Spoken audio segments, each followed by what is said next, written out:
Hey guys, what's up? Welcome back. So as you can see, we have the KFPLAN KF104 Max.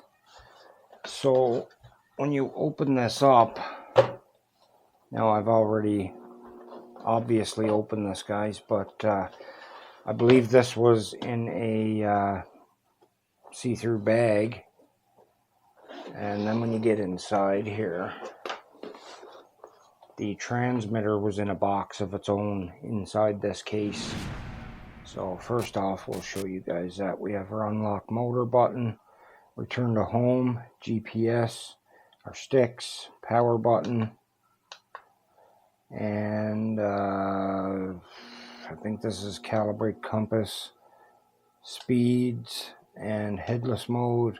We have a zoom and our camera up and down. I'll power it on quickly for you guys. And it only takes about 30 seconds or so, guys, and you're up in the air flying. About 35 seconds. So while we're waiting for that to power up, I guess we'll pull the drone out. Actually, did that kick off or something there? Yeah, there we go. Now it's kicking on. Okay, so while we're waiting for that to turn on, let's take the drone, take the gimbal off. It's got a huge camera, guys. Now the camera is very similar to the K11, but I find it looks better than the K11. The image it produces actually looks better than the K11. And you guys know I don't purchase that stupid obstacle avoidance. That's where it goes in here. You can see it's very similar to the K11. They have these windows like they are going to add the real obstacle avoidance later in the future. We have the window for a sensor here. But I believe there's nothing behind this, guys, along with the side ones too. We have our gimbal, EIS. We take an SD card here. You can see there's two windows on the side here again, nothing in the back. And on the bottom we have a drop system built in. Very cool. We have two LED lights and our optical flow sensor. So it's a fairly decent built drone, guys. Now the brushless motors are 2204s. The camera is, the only thing I could find on it that says anything was it's a 4K HD wide angle camera. And the video resolution is 3840 by 2160 off the SD card. And within the app it's 1920 by 1080. The photo resolution is the same as the video resolution for the SD card. And in the app it actually brings it to, I think it's 8K. Which is 7680 by 4320. That's what it calls for in the app on this one. So I think that's an 8K. It's either classed as 6K or 8K. Image transmission is 6 kilometers, guys. We have a 40-minute flight time on the battery, which is here. And it is 11.4 volt, 3900 milliamp. You can see it takes a Type-C to charge it there. And it's a smart battery. It actually lights up and shows you. Transmitter battery is a 7.4 volt, 1800 milliamp hour. Charge on it lasts roughly 120 minutes is what it says in the ad. So we can film 4K or 2.7K, guys. But if you're filming in 4K, you only get 20 frames a second. 2.7K is 30 frames a second. And it does JPEG, MP4, and AVI. We have features in this drone like follow me, circle me, droney, that drop mechanism. There's all kinds of other features, guys. So onto the transmitter. This is a Wi-Fi transmitter. You can go on the internet with it and whatnot. It's pretty much like a tablet, guys. It's touchscreen. So if I was to hit YouTube here, is probably still connected to my Wi-Fi. So we will open my channel here. And yes, we're still connected. There you go. So I can even play a video on this and watch the video. You can download games. That's another cool feature. The speaker is crap. It's very, very, very low. Terribly low.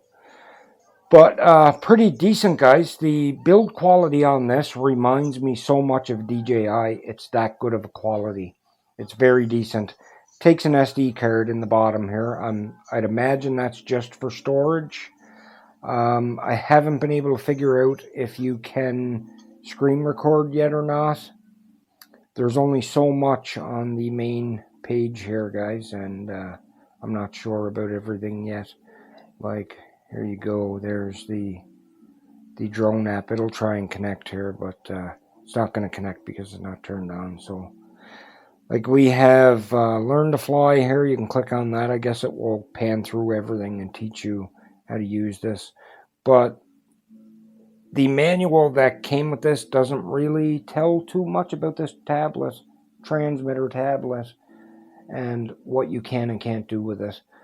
So I guess there's a bit of figuring out, and there's also a fan in this, guys, so it's not really going to overheat on you, and it'll kick on as soon as it starts to get hot here.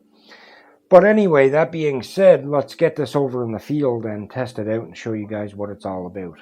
Hey guys, what's up? Welcome back and thanks for tuning in again. I'm up Monroe Park and we're going to have to make this a pretty quick review because if you guys can see behind me, the fog is rolling in and it's already been in, out, and back in again already today. So let's get this over with. Today we have the KF104 Max with a screen controller, and guys, I can tell you this thing is 1,000,000% better than the XMRC transmitter. This one you can actually use the drone app on, and it makes it so much better because you can use the features of the drone. So I just turned the transmitter on. Let's power the drone up and do our calibrations. You can hear that startup sound is just like DJI. I can tell you guys that when I first opened this transmitter, that was my first thoughts, is like sort of like close to a DJI quality, because it's pretty darn good quality. The plastic is really not that cheap stuff. Okay, so we'll press Control S to get into the drone app. Hit OK. So this transmitter is just like a tablet. It pretty much is a tablet. You can surf the internet, go on YouTube, whatever, TikTok, all on this. It's all touchscreen. It's pretty cool, guys. Okay, so we're in the app here. We're going to get this SD card formatted. Start to format. The app reminds me of one of those other budget drone apps I've used just recently. Can't think of which one, guys. Maybe the XMRC app. Okay, so press the 3 dots. We are going to do our calibrations. Oh, actually, I want to put this on 2.7K first, guys, because in 2.7K we'll get 30 frames a second. In 4K we're only going to get 25. So I just put it on to the 2.7K, and we're going to put it on ultra high def, because we have HD and Ultra HD to choose from. So now we're going to go back. I'm going to set my radius to, say, about 10 meters. 8 meters. Save. Okay. Now to the calibration. We'll do the compass. Pick our drone up. Spin it around. So it's the only bad thing, guys, is I can't do a screen recording. I'm going to have to do a bit of research on this and see if you can download a screen recorder onto the controller itself. So the transmitter does take an SD card. It is Wi-Fi. There we go. So you can connect to the Wi-Fi and get on the internet and whatnot on it. So we have 19 satellites. So one thing I haven't understood about this yet is it shows satellites twice on this, and I'll see if I can show you guys. So right here it shows 10 satellites, and over here it has 19. I believe this is the one we go by. So okay, let's go video, start recording, and we want to unlock the motors on the transmitter and push up on the stick. There we go. So one thing I did read in the manual is that if your drone does sort of shake, it's the sensors on the bottom not picking up enough light. And it's getting to that point today right now where it may start to happen, but it isn't right now, guys. We have enough light right now. So there you can see it kind of wanders a bit when you're yawing, but we're roughly in the position where we started.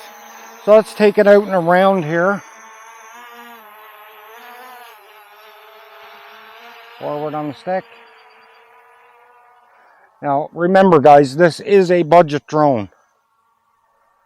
So if anything does go wrong, that's why. It is a budget drone. Now we have a 6-kilometer range on this drone. You can see that fog out there rolling in, guys. I'll get you guys a better look. I'll spin the drone around. There, now you can see that fog coming in up the coast. I'm going to turn it around, bring it back. I can tell you the telemetry is off on this. It's not correct. Telemetry is nowhere near correct on this. Now that's our first speed setting. We have 2. We'll put it in the second. There's our second rate. It picks up quite a bit. Let off. Now one thing I'm going to warn you guys, about with this all right off of the bat. Sometimes it seems like it wants the toilet bowl when you let off the sticks, and it does do a little toilet bowl motion, but then it kind of locks in. If you guys remember that FunSnap Diva 2 SE I had, that did the same thing. This does that now and then. Not all the time, but now and then it does do that.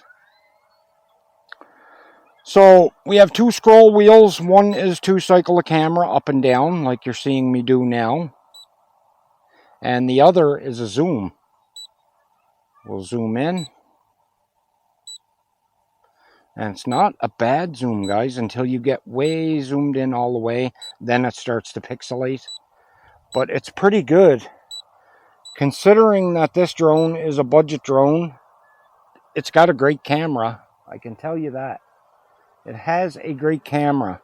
Now you will see a little tiny bit of jitter in the video now and then, guys. Not all the time. It's nowhere near as bad as the XMRC M10. But you will see a little bit of jitter. And it's not a jello. It's more of the gimbal shaking. Just a little bit of shake in it. I'm not sure if it's going to do that here today, but I have seen it in my previous 2 flights with this drone. And it wasn't continuously throughout the video, like I said. It was just now and then you would notice. Okay, so we have a ton of features on this. We'll check 1 or 2 of them out here. Circle around. Right to there, I guess. Yeah, there's a little toilet bowl action starting. You guys can see that. The drone's starting to shake too there. It's locking position. So we're losing some sunlight here, and that's why that drone is just starting that shaking. But it's not bad, guys. It's not bad. It just gave a little bit of a shake there when it was coming out of that toilet bowl. So camera down here. There we go. We will click on the left side of the screen. You see 4 blocks, I should say, not 3. We have follow, image follow. We're not going to do the follow. I found that kind of funky. The drone kind of wanted to wander off over this direction for some reason. It was like it was trying a flyaway. I just exited that altogether. I'm not sure if the drone was meant to do that, guys. If it's that type of follow where the drone kind of comes over to the side of you, but that's what it was starting to do. And I just didn't feel comfortable with allowing it to continue. So we'll try the image follow, and I'll tell you guys, the drone just stays where it's put. We're going to select me on the screen. Yeah, we're still recording. There you can see it just started tracking me. I'll walk away. Now if I walk towards that drone, it's going to lose me. And if I walk away, it will not follow, but it will keep locked on. The drone won't move, guys. It just stays in that constant position where it was put. I'm not sure what that type of follow me is called. I can't remember. But anyway, there, you see that works. I just walked a full complete circle. The drone is still locked on me, so we'll exit that. You want to exit these, you go back into the features, click on the feature you previously clicked on, and it will exit that feature. So, okay, let's straighten the drone. Actually, I'm going to get it over this way behind me, and we'll do it from that side. Spin you guys around here. And we'll bring the drone over that direction. I'll show you guys a few pics from this soon too, once we finish up here. Yeah, it's starting to fly a little bit wonky now, so it's probably going to need to calibrate again. It's just when I let go of the sticks, it kind of wanders in toilet bowls, and then it locks position. It's doing it now, and now it's kind of locking. And scroll. There we go. So it's kind of a weird one too. Now it's spiraling. There we go. Okay, it was just the way it started it off, guys. It had to situate itself, but now it's doing a correct spiral. So not bad.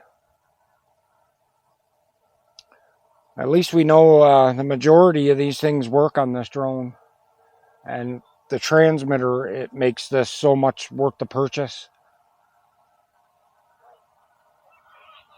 Now, price on this, guys, I think I paid $340, $360, somewhere around there. Okay, let's stop recording. Hold on now. Okay, I thought it was finished. It isn't. It's still spiraling. Okay, we'll stop that spiral. There we go. And stop recording. We're going to put it on the camera. We can also do a time lapse and panos with this, guys.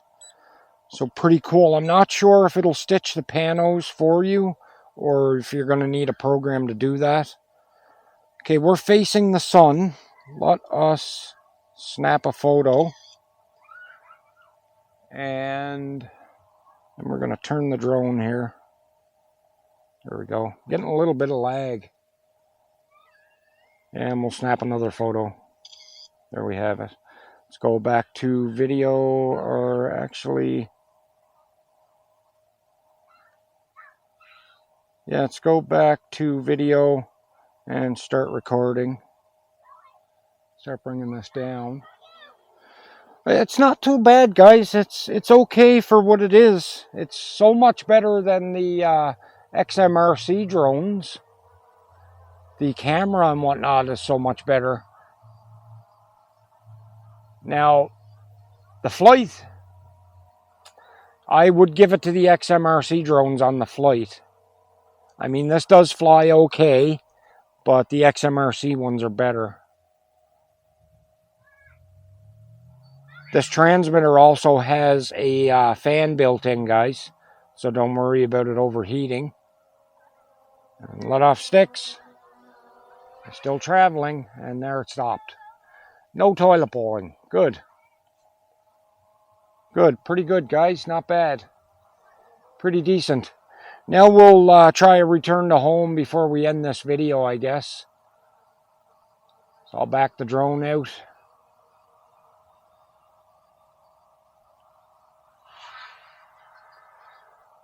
Right about there. And we'll hit return to home, which is the center button on the transmitter. Drone is climbing. It should go to 32 meters, guys. I have it set to 40, but it seems to show 32 on here. And it's turned right around towards me. Now it's coming back. Put our camera down. And I'll spin you guys back around so you can see if it comes close to that pad or not. That's as far as I can put the camera down, guys.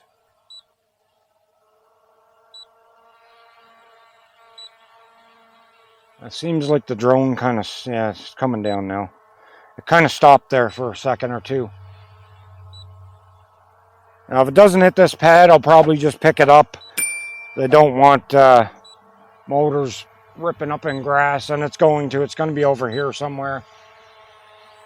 Or it's 6 feet away, I guess. Yeah, 6-8 feet off, guys.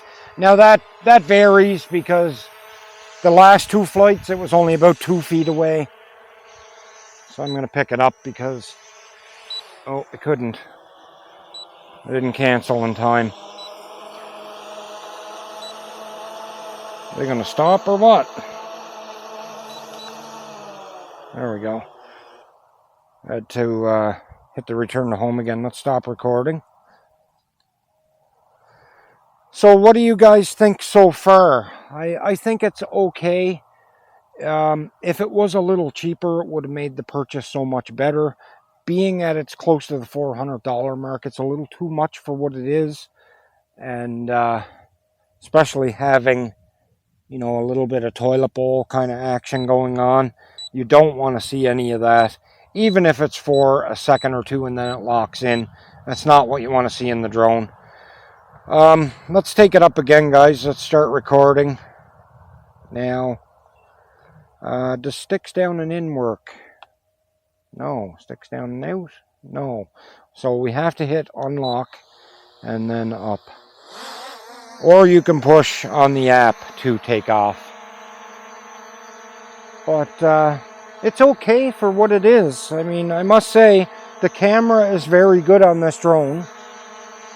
You can see it's pretty stable there, guys. You can see a little jitter now and then, but that's because it's getting lower light now. But all in all, it's not bad. It's very similar to the K11. Very similar. Very similar drone. Now, I've seen another YouTuber fly his just recently, and he made it past the 4-kilometer mark. But like I said, the telemetry is not exactly correct on this, so it may be 2 kilometers. I don't know, guys. We would have to do a test with it and see what comes out to. But anyway, that's it. We're going to wrap it up here. I hope you guys enjoyed the video. I'm down to 50% on the drone, so we have to kind of quit now. Hope you guys enjoyed the video. If you're new to our channel, please subscribe, leave a like and a comment. Make sure those notifications are on, guys, so you don't miss these videos. And until the next one, peace and out.